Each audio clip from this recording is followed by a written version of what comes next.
Salut, bienvenue sur la chaîne.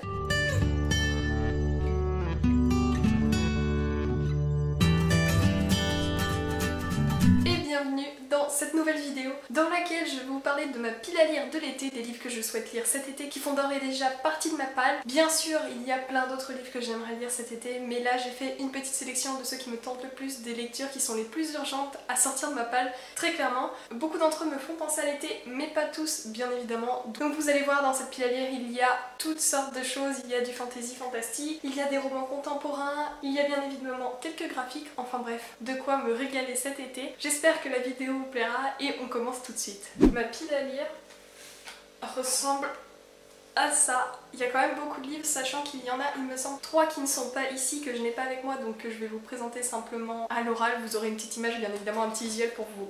Olé pour avoir une idée de quel livre il s'agit, mais voici l'ensemble des livres, donc beaucoup de gros pavés. J'espère que j'aurai le temps de les lire parce que moi je n'ai pas de vacances cet été, donc je ferai au mieux pour lire un maximum, mais ce n'est pas gagné. Dans cette vidéo, j'ai 3 graphiques à vous présenter et plutôt que de les reléguer à la fin comme je fais d'habitude dans mes autres vidéos, j'ai décidé de commencer par ceci. Le tout premier n'est nul autre que The Promised Neverland, le tome 20 de Kaiju Shira et Demitsu Posuka. C'est le dernier tome de cette saga coup de cœur que j'adore mais tellement, enfin vous avez compris, c'est un coup de cœur donc évidemment j'adore. Je pense que vous en avez suffisamment entendu parler, je vais quand même vous refaire le speech du premier tome. On va suivre 3 enfants qui se trouvent dans un orphelinat. Il y a Emma, Ray... Et comment il s'appelle le dernier? Oh non. Emma, Ray et... En plus c'est mon préféré, enfin... Je veux pas spoiler mais... C'était mon préféré. Et Norman, oh là là. Bon... Dans ce manga, nous allons suivre Emma, Ray et Norman qui sont les 3 aînés de cet orphelinat et tous 3 attendent d'être adoptés par une famille. Seulement ils vont découvrir un lourd secret concernant maman qui est la personne qui s'occupe de l'orphelinat et tous 3 vont tout faire pour tenter de s'échapper et aussi sauver tous leurs frères et sœurs qui habitent à l'orphelinat. Il y a un soupçon de fantastique dans les premiers tomes qui s'élargit beaucoup dans les suivants, mais l'intrigue est vraiment très prenante, très bien pensée. Donc sincèrement, si vous avez l'occasion de commencer cette série, même si vous ne lisez pas de manga, je pense que c'est une bonne série à commencer parce qu'il n'y a déjà que 20 tomes, on n'est pas dans un One Piece ou un Fairy Tail avec des cinquantaines de tomes. Là vraiment ça se limite à 20 tomes et l'univers est très riche malgré tout. Vraiment pas de longueur, seulement dans quelques tomes, mais cela apporte toujours quelque chose à l'histoire, donc j'ai hâte de connaître le dénouement final et en même temps j'ai un peu peur. Je me le réserve du coup pour cet été, j'espère trouver le temps de le lire, je pense le dévorer malgré tout, mais vraiment je pense que je vais retarder cette lecture au maximum. Le second graphique que je souhaite lire cet été, il s'agit d'une BD manga de Jiro Taniguchi, c'est publié chez Casterman. Ici j'ai une édition à seulement 10 € et il s'intitule Un ciel radieux. Alors j'ai déjà lu plusieurs BD de Jiro Taniguchi, c'est un mangaka et dessinateur de BD. Enfin en fait cet homme a réussi à... je ne sais pas comment expliquer, mais il a réussi à importer la BD au Japon et à démocratiser une autre forme de BD, je dirais en Europe. Enfin bref, j'aime beaucoup ce qu'il fait, j'aime beaucoup son trait qui est toujours paisible malgré des fois des histoires compliquées. Et quand je suis tombée sur cette offre du livre à 10 € parce que le format est réduit, le papier est de moins bonne qualité certainement, et bien j'ai sauté sur l'occasion parce que j'ai lu tous les livres de cet auteur qui sont à ma bibliothèque. Du coup évidemment maintenant il faut les acheter et je n'ai pas envie de dépenser des sommes astronomiques, donc voilà un nouveau livre de Jiro Taniguchi à découvrir. Je ne sais pas du tout de quoi il parle, je vous fais le résumé juste après l'avoir relu. 12 seconds later. Alors ici nous allons suivre une histoire qui est un conte contemporain. Cette histoire en fait c'est celle d'un homme qui va provoquer un accident de la route et celui-ci va se réveiller dans le corps de sa victime. Donc c'est toute une histoire où les relations humaines sont questionnées, où évidemment il y a une exploration de l'identité et aussi de ce qu'il y a après la mort et de ce que l'on a envie de dire à ses proches lorsque l'on est sur le point de mourir. Je pense que ce sera une lecture très touchante, d'autant plus que la plume de Jiro Taniguchi, au-delà de son dessin, est vraiment très poétique, très belle et très posée, donc je pense que cela fera totalement écho à ce que le résumé semble sous-entendre. J'ai vraiment hâte de le découvrir, je pense que ce sera d'ailleurs l'une de mes toutes prochaines lectures parce que franchement je vais pas tenir longtemps. Le prochain graphique que je souhaite découvrir, c'est un graphique qui vient de paraître aux éditions Gamer Jeunesse. Je ne l'ai pas encore entre les mains, mais il est bien arrivé chez moi, dans ma maison familiale. Ce livre, il s'agit de Esther Anderson. C'est un livre écrit par Timothée de Flombelle et illustré par attendez que je dise pas de bêtises. Et c'est illustré par Irène Bonatina. Je ne sais pas exactement de quoi il parle parce que le résumé est un extrait du livre, mais cela parle de vacances d'été apparemment. La couverture est vraiment magnifique et apparemment le format est très très grand. Alors comme je ne l'ai pas encore touché, je ne peux pas vous dire, mais ma maman m'a dit qu'il était absolument énorme. J'ai très hâte de le découvrir, très hâte de me plonger dans les illustrations qui semblent absolument paisibles de cette illustratrice. J'aime beaucoup les textes de Timothée Flombel, donc je ne doute pas que je vais tomber amoureuse de ce livre qui a l'air de sortir des normes, en tout cas déjà par son format et je l'espère par son écriture, par ses illustrations, donc bien évidemment je vous en reparlerai une fois que je l'aurai lu. On passe maintenant aux lectures romancées, aux gros pavés qui traînent dans ma palle. Alors certains viennent tout juste d'arriver mais d'autres sont là depuis plus longtemps. Le premier livre dont je vais vous parler, il s'agit de Circé de Madeleine Meyer. Alors celui-ci je pense que tout le monde le connaît aussi, on l'a beaucoup vu passer sur les réseaux sociaux, il a beaucoup fait parler de lui, notamment il me semble sur BookTok, il y a une énorme hype pour ce livre et pour le second livre de Madeleine Meyer qui est... comment il s'appelle? Celui qui a eu un truc dans le talon là.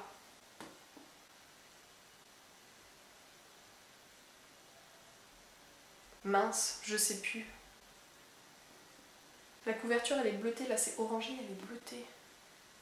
Bon bref, tout ça pour dire qu'il y a une énorme hype. Je vais évidemment tenter l'expérience. J'adore la mythologie, donc je pense vraiment que cela pourra me plaire. Ici, nous allons suivre évidemment la sorcière Circé, qui est une nymphe qui a grandi parmi les divinités de l'Olympe. J'ai l'impression que ce livre sera une hymne à la femme parce que cette déesse qui est Circé, eh bien, elle est autant humaine que céleste parce qu'elle aime changer les choses, mais surtout, elle se rapproche beaucoup des humaines parce qu'elle est très sensible. Alors ses pères vont l'exiler sur une île parce qu'elle est différente, en tout cas c'est ce que j'ai compris, je ne connais pas du tout le mythe de Circé, et c'est de là que toute l'histoire va découler, elle va devoir choisir et découvrir qui elle est. Je pense que ce sera très intéressant, le livre est magnifique, bon, même si le mien est un peu abîmé, il était abîmé quand je l'ai acheté, mais je l'ai acheté quand même parce que j'avais vraiment envie de découvrir et pas de le chercher dans tous les magasins, et je préfère le prendre dans une petite librairie plutôt qu'à la Fnac. Bon du coup voilà, j'ai pas d'excuses, pas d'explications, c'est comme ça. Et bah je vais découvrir du coup la plume de cette autrice, je vais voir si ce livre vaut la hype qu'on lui donne. En tout cas même en version originale en anglais, il est très apprécié, donc je pense qu'il n'y a pas de raison que je n'aime pas. D'autant plus que vous le savez, j'ai le coup de cœur facile. Le prochain livre c'est un livre de mon auteur préféré parce que je n'ai pas du tout lu tous ses livres, et lorsque je suis tombée sur l'une de ses œuvres dont je n'avais jamais entendu parler, eh bien j'ai craqué. Il s'agit de La plus que vive de Christian Bobin, ici c'est publié chez Folio, et j'ai lu beaucoup de livres de cet auteur et j'ai toujours adoré mes lectures. C'est toujours une bouffée d'air frais, des comparaisons absolument poétiques. On est entre un essai, entre de la poésie, entre un roman. Des fois il y a un fil conducteur sur l'histoire, des fois il n'en a pas. Pour le coup je ne sais pas du tout puisque le résumé ici est une nouvelle fois une citation, c'est souvent le cas chez Christian Bobin. Donc vraiment moi quand j'ai choisi de prendre ce livre, j'ai lu quelques pages, enfin quelques extraits. Ce sont comme des petites histoires, mais elles sont souvent liées entre elles, ce sont souvent des souvenirs. Christian Bobin a un don pour raconter ce qu'il a vécu, pour exprimer ce qu'il a ressenti lorsqu'il a exécuté une action, enfin qu'il a fait quelque chose dans son quotidien. Donc vraiment j'ai très hâte de le découvrir, d'autant plus qu'il est tout petit et que je sais que je vais l'apprécier. Je ne sais pas quand est-ce que je vais le lire par contre. Il me semble que j'ai un autre livre de l'auteur dans ma pile à lire, mais sauf qu'il est resté à Paris, donc je le lirai peut-être en août. Je ne sais plus le titre, je ne saurais pas vous le redire, mais en tout cas je pense découvrir La plus que vive cet été. Bon nombre des livres que je vous présente dans cette pile à lire de l'été sont apparus dans mon précédent book haul, donc une vidéo très récente, je suis désolée, du coup je me répète en quelque sorte. Mais bon, ce sont les livres que je viens d'acquérir et évidemment ce sont les livres que j'ai envie de lire cet été, donc je vais vous en parler une nouvelle fois. Et le prochain livre ne déroge pas à la règle, d'autant plus qu'on en a beaucoup entendu parler à sa sortie. Il s'agit de La vie invisible d'Adi Larue, publié chez Lumen, donc c'est un livre de V.E. Schwab et c'est la dernière parution des éditions Lumen, en tout cas celle qui a le plus fait parler d'elle. Ce livre vraiment il me tente énormément, je pense que je l'ai répété de nombreuses fois et je veux trouver le temps parfait pour le lire, donc je pense que je le lirai sur ma micro semaine de vacances que j'ai fin juillet parce que je ne veux me plonger à fond dedans, ne pas avoir à patienter si j'ai envie de lire la suite, d'être totalement dévouée à cette lecture parce que dans ce livre nous allons suivre une héroïne qui a fait un pacte avec le diable et qui, contre l'immortalité, a reçu une peine terrible. Elle ne peut laisser aucune trace derrière elle, personne ne se souvient d'elle. Alors elle traverse le monde, elle fait plein de découvertes, mais elle agit toujours comme un fantôme, personne ne peut se souvenir d'elle, elle ne peut laisser aucun écrit, aucune signature derrière elle, c'est terrible. Seulement un jour elle va rentrer dans une librairie, il me semble que c'est à Londres, attendez je vérifie, à New York, pas du tout. Elle va rentrer dans une librairie à New York, faire la rencontre d'un monsieur et celui-ci va se souvenir d'elle et c'est la première fois que ça lui arrive. Alors bien évidemment, on ne sait pas si c'est un gros coup de chance ou si au contraire c'est un piège et je pense que l'histoire démarre de là et qu'il va se passer beaucoup de choses. J'ai l'impression que l'univers est assez sombre, que cela ne va pas être un pur bonheur de lire le livre. Certes je pense qu'il va être magnifique à lire, mais je pense que l'histoire va être terrible parce que ne pas pouvoir laisser une trace derrière soi ça doit être très dur. D'autant plus que cela concerne même la mémoire des personnes qu'elle rencontre, donc j'ai hâte de voir ce qu'il pivot, c'est une très très grosse brique. Je ne sais plus combien de pages il fait, j'arrête pas de regarder parce qu'à chaque fois je me demande quand est-ce que je vais le lire, je regarde le nombre de pages. Oui, il fait 700 pages, donc vraiment il faudra que je me réserve un bon gros moment pour lire. Mais j'ai hâte de le découvrir, d'autant plus que, j'en ai déjà parlé, mais l'objet livre est magnifique. Je viens de retrouver le nom de l'autre livre. Ici, on a Circé et l'autre livre c'est Le Chant d'Achille. Et devinez comment je m'en suis rappelée. Le prochain livre dont je vais vous parler s'appelle Le Talent d'Achille. Non mais là le jeu de mots il est terrible, le talent d'Achille, le talon d'Achille. Bref, comme vous l'aurez compris, le prochain livre dont je vais vous parler, il s'agit de Le Talent d'Achille de Pascal Rütter, c'est publié aux éditions Didier Jeunesse et ce livre je ne pensais pas du tout le lire, le recevoir ou quoi que ce soit, c'est la maison d'édition qui m'en a fait cadeau, qui me l'a envoyé sans que je l'ai demandé et franchement il me tente énormément puisque l'on va suivre deux personnages, donc il y a Achille et Suzanne. Achille est terriblement amoureux de Suzanne, il ne voit que des qualités en elle et comme le dit le résumé, s'il faisait la liste de toutes les choses qu'il aime chez Suzanne, eh bien il pourrait aller jusqu'à la lune avec celle-ci. Le garçon est un cancre, il est fier de l'être et surtout il partage son temps entre les matchs de foot et les visites régulières à son voisin, un vieux monsieur, et en voulant déclarer sa flamme à Suzanne, il va se prendre d'amour pour la poésie et son talent va se réveiller, se révéler comme vous voulez, mais bref, il va devenir tout autre et malgré ce talent, les embrouilles vont commencer. Donc entre le championnat de foot où il n'a plus d'entraîneur et une équipe de bras cassés, il y a des mystères notamment à résoudre entre la vie de Suzanne et celle de monsieur Finkel, qui est le vieux monsieur qui habite à côté de chez lui, à qui il rend visite de temps en temps. Eh bien ce livre a l'air palpitant, ça a l'air d'être léger et doux à lire. Je pense que ce sera sympa à lire pour l'été, d'autant plus que c'est un roman jeunesse, donc c'est accessible. Et il fait 270 pages, je crois, à peu près. Bref, ça sera lu rapidement et je pense que je vais énormément l'apprécier. En tout cas, j'aime beaucoup déjà la couverture, j'aime beaucoup le résumé, j'aime beaucoup le choix du titre et je n'ai pas du tout lu les premières pages. Et je pense que rien que le fait de découvrir une nouvelle plume, c'est toujours un regain d'intérêt pour un livre. En tout cas, moi je m'y planche avec plus d'intention, j'ai envie de comprendre comment écrit l'auteur. Et pour le coup, ce livre n'échappera pas à la règle, donc j'espère qu'il me plaira. On poursuit avec deux lectures communes. La première, il s'agit du second tome de Vampiria, La Cour des Miracles de Victor Dixon, publié chez la collection R. Ce livre, je l'ai reçu dans le cadre de la lecture commune organisée par plusieurs bookstagrammeurs, notamment Nathan, les Infolivres. Et pour ma part, je fais partie du groupe de lecture Les Fondeurs d'Europe. Non, c'est pas les fondeurs. Oh, attendez, j'arrive pas à retenir à chaque fois. Si c'est ça, les fondeurs d'Europe. Je recommence.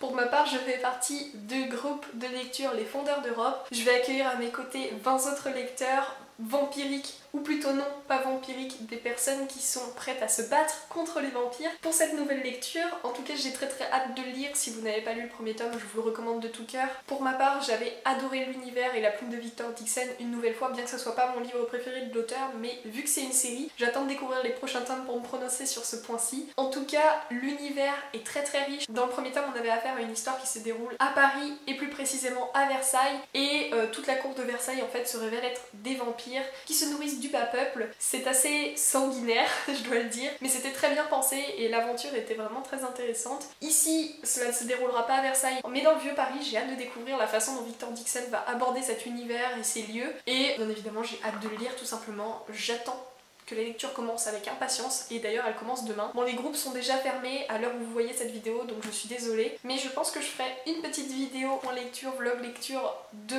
Vampiria. Comme ça, eh bien si vous avez lu le livre, vous pourrez connaître mon avis au fur et à mesure des chapitres, ou alors ça pourra vous donner envie de le lire. Bref, j'ai tout simplement hâte, d'autant plus que mon livre est dédicacé par Victor Dixon, que j'ai eu la chance de rencontrer à Lyon à l'occasion de la sortie du second tome de Vampiria ainsi que de sa BD Phobos, que j'ai déjà lu, donc elle ne fera pas partie de ma pile à lire d'été, mais je vous la recommande si vous ne l'avez pas encore lue.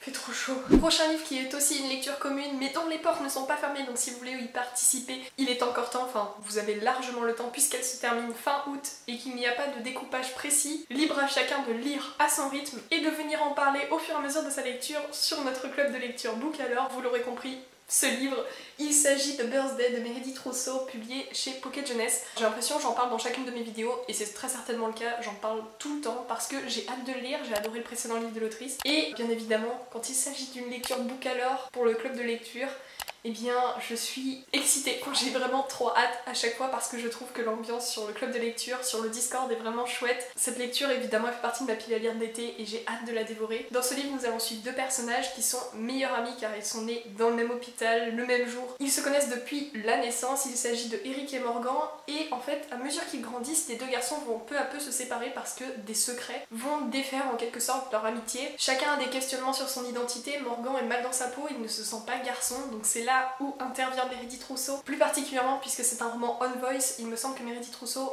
est une auteure transgenre. Si je ne dis pas de bêtises, je crois que je dis ça à chaque fois, j'ai toujours pas vérifié si c'était le cas, mais pour moi c'est vraiment ça. Et Eric lui ne s'affirme pas de peur de déplaire à son père tyrannique, donc bien évidemment les deux garçons qui se sont éloignés vont être amenés à se retrouver, à s'aider puis à se reséparer. C'est toujours le cas lorsqu'on a des problèmes avec sa propre identité, c'est dur de nouer des liens, mais là je pense que ce sera terriblement intéressant, d'autant plus que Meredith Rousseau, comme je le disais, c'est un own voice, donc elle sait de quoi elle parle, et je pense qu'il n'y aura pas d'erreur concernant la véracité de ses propos. Donc franchement, une belle lecture pour le mois des fiertés. Donc le mois des fiertés, c'est au mois de juin bien évidemment, mais nous, le mois des fiertés va durer tout l'été avec cette lecture pour le club de lecture Bookeller. Le prochain livre dont je vais vous parler, c'est certainement le livre qui me tente le plus parmi tous les romans dont je vous ai parlé. Il s'agit d'un roman historique, cela fait très longtemps que je n'en ai pas lu un, mais pour le coup, j'ai hâte.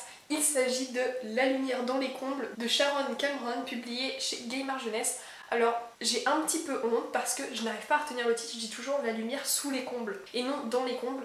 Donc voilà, si je le redis, ne soyez pas étonnés, j'arrive pas à me mettre en tête le vrai titre et ça m'arrive pour beaucoup de livres en ce moment, c'est un peu bizarre. Bref, ce livre c'est l'histoire d'une histoire vraie, c'est un roman historique qui se déroule pendant la Seconde Guerre mondiale et nous allons suivre Stéphania, une jeune femme qui a fait le choix de résister, quitte à payer le prix fort. Alors, je l'ai déjà dit dans le book haul, mais ce livre est recommandé par Ruta Sepetys, mon auteur préféré concernant les romans historiques. J'adore sa plume. D'ailleurs, j'ai un de ses livres à lire, et je le lirai peut-être en août. Je l'inclus pas dans cette vidéo, mais franchement, c'est Big Easy. Et franchement, j'ai vraiment très hâte de le lire, mais vu que je l'ai pas sous la main, je l'ai pas mis dans cette vidéo. Bref, j'ai hâte de le lire parce que à chaque fois que j'ai eu un avis concernant, c'était un coup de cœur. Donc autant vous dire que quand tout le monde adore un roman historique, c'est qu'il doit être vraiment très bon parce que je trouve que les romans historiques partagent souvent, soit ils sont trop durs, soit ils survolent trop les événements historiques. Et là pour le coup, tout le monde a un coup de cœur, tout le monde trouve que c'est fabuleux, donc très hâte de le lire, d'autant plus que je le trouve magnifique. Voilà, la couverture est très bien pensée, très bien faite. C'est tout ce que j'ai à dire. Le prochain livre aussi est publié chez Gallimard Jeunesse. Je ne l'ai pas encore entre mes mains, mais il est bien arrivé chez moi, donc je le récupérerai le week-end prochain. J'ai tellement hâte, vous pouvez pas savoir. Ce livre, il s'agit de Mes coups seront mes mots. C'est un livre de Ibizo Boy et Youssef Sallam. Et c'est un roman en vers qui est inspiré de l'histoire de Youssef Sallam, donc c'est un roman on voice et je pense que ce sera un roman coup de poing. Dans ce livre, nous allons suivre Amal, un jeune garçon qui est passionné par la poésie, la peinture et le dessin. Seulement un jour, il va se battre et cette seule bagarre va faire basculer son existence. Le garçon va être envoyé en prison pour un meurtre qu'il n'a pas commis. C'est terrible et je pense notamment que dans le livre sera abordée l'influence de la couleur de peau dans la justice, donc quelque chose qui ne devrait pas exister. Je pense que ce sera très fort, je pense que cela me bouleversera et j'ai eu l'occasion de le feuilleter en librairie, il a l'air absolument incroyable. Enfin, moi qui adore les vers libres, je pense que cela va me parler, d'autant plus que je trouve ça intelligent si le personnage d'Amal aime la poésie, que ce livre soit en vers libre. Je sais pas si c'est un livre à la première personne, enfin je sais pas si c'est Amal qui parle dans le livre, mais en tout cas je trouve ça intelligent, j'ai hâte de le découvrir et je trouve la couverture magnifique et c'est une sortie que j'attendais avec impatience, donc maintenant que je vais bientôt pouvoir le lire, je suis absolument excitée. Enfin j'ai trop hâte quoi. Autre livre qui est bien arrivé à bon port chez moi dans ma maison, il s'agit de The Black Kids, publié aux éditions Slalom. C'est un livre de Christina Amanz Reid, je ne sais pas prononcer à l'anglophone, mais passons. Ce livre aussi est un on voice qui parle d'émeutes aux États-Unis et on va suivre une jeune femme noire. J'avais lu le résumé lorsqu'il avait été annoncé par les éditions Slalom, mais j'ai décidé de ne pas me replonger dedans pour pouvoir le découvrir dès les premières pages, vraiment être surprise de tout ce que je lis. C'est un livre qui a beaucoup parlé aux autres blogueurs du book club Slalom, dont je fais partie, et rien que pour ça, j'ai terriblement hâte de le découvrir. Déjà que je trouvais la couverture et le synopsis super attrayant et très intriguant. Maintenant que j'ai lu tous ces avis, je ne peux que avoir envie de le lire. Et enfin, dernier livre de cette pile à lire, on arrive déjà au bout de la vidéo. Enfin déjà, je sais pas, ça se trouve cela aura été terriblement long pour vous. Ce livre, je vous l'ai aussi présenté dans le book haul il y a quelques semaines. Il s'agit de L'été de tous les possibles de Jennifer Niven et c'est une nouvelle fois publié chez Gallimard Jeunesse. Tous les derniers livres que je vous ai présentés sont publiés chez Gallimard Jeunesse, mis à part celui des éditions Slalom. C'est pas sponsorisé. Cette vidéo n'est pas sponsorisée. Juste, il y a beaucoup de parutions intéressantes ces derniers temps chez eux, donc je me laisse tenter. Donc ce livre, comme le titre l'indique, c'est parfait pour l'été. La couverture parfaite pour l'été aussi, vraiment. Dans ce livre, nous allons suivre Claudine qui va passer le pire été de sa vie, en tout cas c'est ce qu'elle pense. Ses parents viennent de divorcer et à cause de cela elle va pas pouvoir vivre l'été de ses rêves avec sa meilleure amie. Je crois qu'elle avait prévu un road trip et celui-ci va être annulé parce que sa maman va décider d'emmener Claudine avec elle sur une île perdue, et alors qu'elle s'attend à passer le pire été de sa vie, elle va faire la rencontre de Jérémia Clou. Et quoi de mieux pour se changer les idées que de filtrer avec un garçon qu'on ne reverra jamais de sa vie. Et évidemment on ne peut pas tomber amoureuse en seulement à peine 35 jours, en tout cas c'est ce que suppose Claudine. Et selon moi ce livre ira beaucoup plus loin, ça va pas être que du filtre, en tout cas ça a l'air d'être un livre sur les premières fois, donc bon, à voir ce qu'il me réserve, mais c'est typiquement la lecture parfaite pour l'été, donc évidemment qu'il se retrouve dans ma pile à lire de l'été. Voilà pour cette vidéo pile à lire de l'été avec un fond blanc. J'aurais adoré avoir un fond avec des palmiers ou avoir une bibliothèque fleurie pour connoter l'été, mais non, c'est la neutralité en ce moment chez moi. Fond blanc, le strict minimum. Bref, j'espère que cette vidéo vous a plu. Si c'est le cas, n'hésitez pas à liker, partager la vidéo sur les réseaux sociaux, à vous abonner bien évidemment et à venir échanger en commentaire. C'est le meilleur moyen de soutenir la chaîne et surtout ça me fait terriblement plaisir lorsque je peux échanger avec vous à propos de mon contenu. N'hésitez pas non plus à partager votre pile à lire d'été, je serais ravie de la découvrir. Pour ma part, voilà à peu près tous les livres que je souhaite lire cet été. Si je le peux, j'aimerais en lire des dizaines d'autres, bien évidemment. Ma pile à lire est pleine de livres qui connotent exactement l'été, qui parlent vraiment de cette saison. Mais pour ma part, je ne veux pas me focaliser sur des livres tout le temps estivaux. Je sais pas si ça se dit, mais vous avez compris l'idée, que des livres qui parlent de l'été. J'ai envie de lire des livres qui connotent le fait de passer du bon temps, donc bien évidemment ce sont que des livres qui me tentent énormément. Je ne vais pas m'imposer une lecture parce que c'est un service presse ou parce que c'est un livre qui traîne dans ma pile à lire depuis longtemps. Vraiment là je vous ai présenté les livres qui me tentent le plus en ce moment et j'espère vraiment, ça fait beaucoup de vraiment, avoir le temps de les lire tous. Je sais même pas quand est-ce que ça arrête l'été, mais pour moi dans ma tête c'est juillet-août, mais je le sais, c'est pas que juillet-août. Non, ça s'arrête en septembre, je crois. Bon bref, j'espère avoir le temps de tout lire. Et bien évidemment, je vous tiens au courant sur Instagram de mon avancée dans ces lectures. Et bientôt, je vais reprendre les avis lecture, donc un livre pour une vidéo. C'est le format que je préfère, c'est le format que j'affectionne le plus. Même si ce n'est pas un format qui semble vous plaire plus que ça. Je l'aime trop pour l'abandonner, donc bientôt, ça sera le retour de ces avis et j'espère que vous serez au rendez-vous. Sur ce, je vous remercie d'être resté jusqu'à la fin de la vidéo. J'espère qu'elle n'a pas été trop longue et je vous souhaite un bel été à tous, une bonne fête des pères et aussi un bon anniversaire à mon petit frère qui est né aujourd'hui. Salut!